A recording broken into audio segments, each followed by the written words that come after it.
Hello everybody, so this video is entitled Shy Bounce, Shy Rebound, Some Stocks Left Behind. And the day started pretty well, but unfortunately we didn't get that big of a bounce. I mean, it was a slight bounce, but not that big of a bounce. I think the market is still very scared and very worried, and also assessing that this is a delay, right? We are extending by 5 more days of negotiation, so no strike for 5 days, at least from the US. But in 5 days, yet more uncertainty coming to the market, perhaps next Monday. So this is the classic T playbook, as I'm going to call it, which is, and he was doing this all the time with tariffs, as you know, but he's doing that with war now, so whatever. Shock, i.e. spook the world on Friday night when the market's closed. 40 minutes later, an hour later, he says if you have 2 days to do something, or he's going to destroy the infrastructure of Iran. People worried about that he would actually take down, I don't know, the electric grid or anything like that, and put Tehran dark or something like that. So absolute shock. You have 2 days of chaos over the weekend. Of course, Bitcoin's suffering because Bitcoin's the only thing that can be sold over the weekend. So 2 days of chaos, Saturday, Sunday. And of course, before the market open, like literally 30 minutes before the market open, another tweet with a more reasonable offer, which is the 5-day hold for negotiations, the 5-day hold on strikes, and extending the deadline by 5 days. If you remember tariffs, that was all about throughout 2025, just extending the deadline. The market doesn't really like this, but to me, this really frustrates me because you see, I want to buy my Bitcoin. I want to buy it through strategy, right?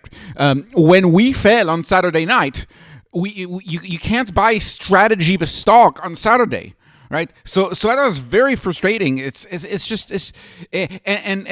extending it by 5 days, right? So in 5 days, what is it in 5 days? It's Saturday morning.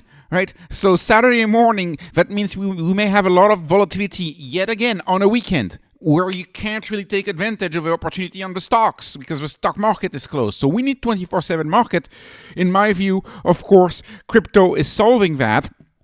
But to re-emphasize, the bounce that we had today is nothing like it should have been. This is the 1 week. This is the 1 week performance. You can see NVDA, absolute takeover of AI. AI is real. AI is unbelievable. NVDA barely rebounded, barely recouped what it's lost, only up 1.7%. NVIDIA has been down 4% still since the beginning of this, what I call the macro madness. Same is true for Tesla. Same is true for a lot of top stocks. This rebound is very shy, and I would hope that tomorrow the market continues this rebound. But when this market, which I haven't trusted since October, I've had a hard time trusting it.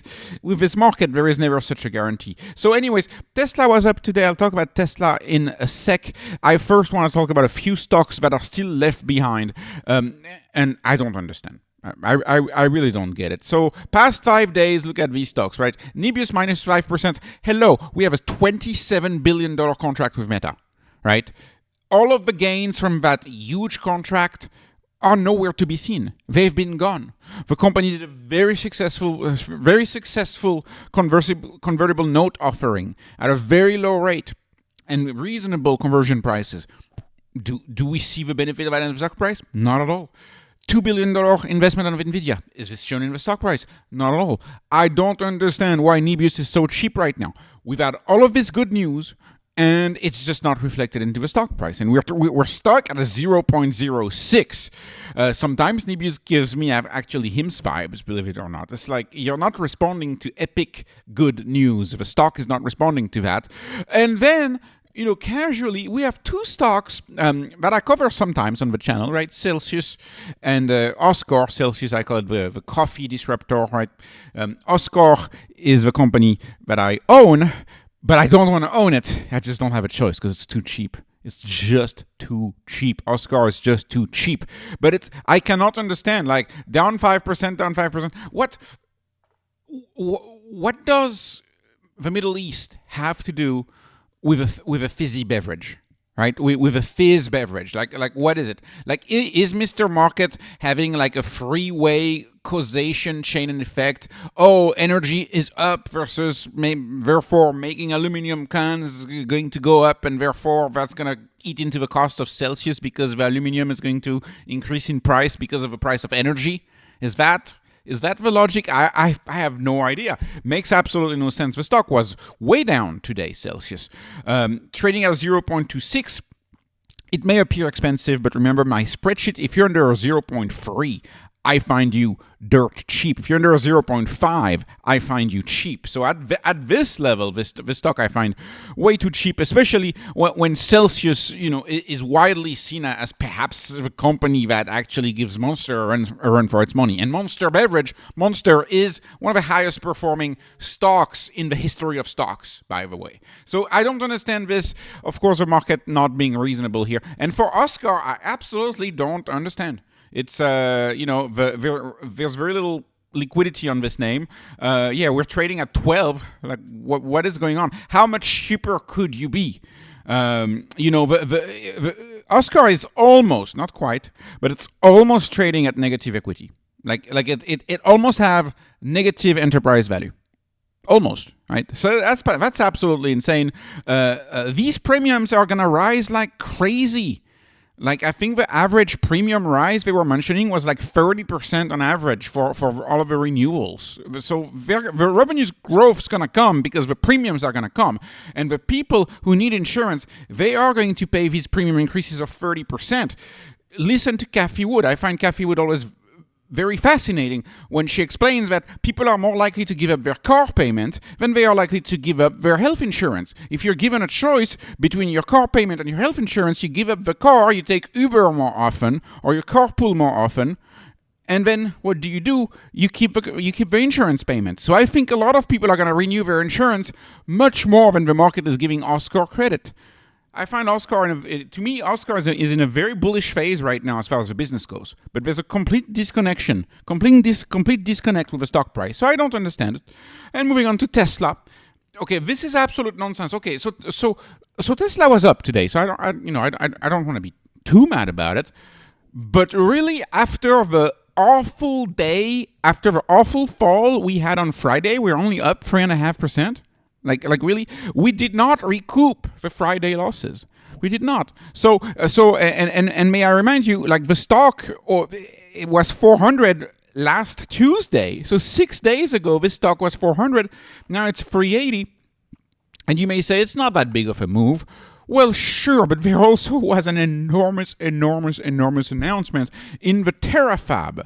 They are building a chip factory. They're getting into the semiconductor business. They're applying their first principles thinking, their expertise in manufacturing. Remember, Tesla's expertise is in manufacturing. They're taking that and they're applying it to the semiconductor sector. They're becoming a semiconductor company.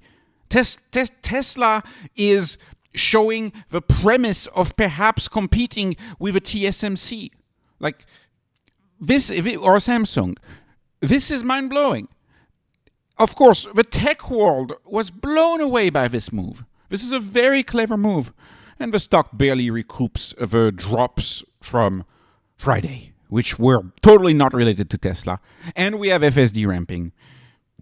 It cannot be understood. It cannot be explained by logic, if you ask me. And I know a lot of people hate Tesla. Tesla trades on sentiment. A lot of people dislike Tesla. It trades on sentiment. A lot of people also think Tesla is too expensive. But if you think Tesla is too expensive, it's because you do not give credit to these endeavors. You don't think these endeavors are going to have exponential revenue growth. But I do think these endeavors, all of these endeavors, will have exponential revenue growth. It's just not going to show perhaps within the next 6 months. That's the only thing. Anyways, let me conclude with a few macro and crypto topics. I celebrate this. I'm very happy about this.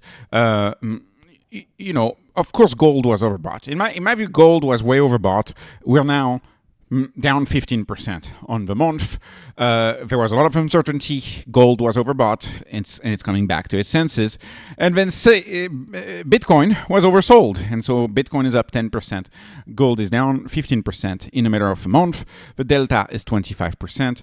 I am glad to see Bitcoin turning more positive. And of course, oil is coming down. If oil comes down, that means the market thinks that inflation may not go up as much, and if inflation doesn't go up as much, that means the market now believes that a rate cut is more likely a little bit, just a little bit. And they're saying September. The market is kind of seeing September as a rate cut. We're moving back to a 67% chance. Think about the madness of this. We were at like a 95% chance 20 days ago. We went from 95% chance of a cut 20 days ago to 67%. This market has been so worried. It's been so antsy. So it's to me, the shy bounce that we got today, to me, that's not enough. We should have had way more. So hopefully the market comes back to its senses this week, hopefully. Anyways, this was not investment advice. This is not financial advice. This is only entertainment. I'm hoping you're entertained. Please please subscribe, follow me on Patreon, follow me on X. Thank you for watching, and have a wonderful, wonderful day.